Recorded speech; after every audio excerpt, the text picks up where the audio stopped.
ಮೀನುಗಾರಿಕೆಗೆ ತೆರಳಿದ್ದ ಯುವಕ ಮೀನು ಚುಚ್ಚಿ ಸಾವನ್ನಪ್ಪಿದ ಘಟನೆ ಉತ್ತರ ಕನ್ನಡ ಜಿಲ್ಲೆಯ ಕಾರವಾರದ ಮಾಜಾಳಿ ದಾಂಡೆ ಭಾಗದಲ್ಲಿ ನಡೆದಿದೆ.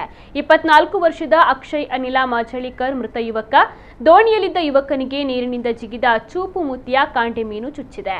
ಸುಮಾರು 8 ರಿಂದ 10 ಇಂಚಿದ್ದ ಮೀನು ಚುಚ್ಚಿದ ಪರಿಣಾಮವಾಗಿ ಯುವಕ ಗಂಭೀರವಾಗಿ ಗಾಯಗೊಂಡಿದ್ದ. ಗಾಯಗೊಂಡ ಯುವಕನನ್ನ ಕಾರವಾರದ ಕ್ರಿಮ್ಸ್ ಆಸ್ಪತ್ರೆಗೆ ದಾಖಲಿಸಲಾಗಿತ್ತು. ಕಳೆದ 2 ದಿನಗಳಿಂದ ಆಸ್ಪತ್ರೆಯಲ್ಲಿ ಚಿಕಿತ್ಸೆಯನ್ನು ಪಡೆಯುತ್ತಿದ್ದ ಯುವಕನಿಗೆ ವೈದ್ಯರು ಹೊಟ್ಟೆಯ ಭಾಗದ ಗಾಯಕ್ಕೆ ಹೊಲಿಗೆಯನ್ನು ಹಾಕಿದ್ರು.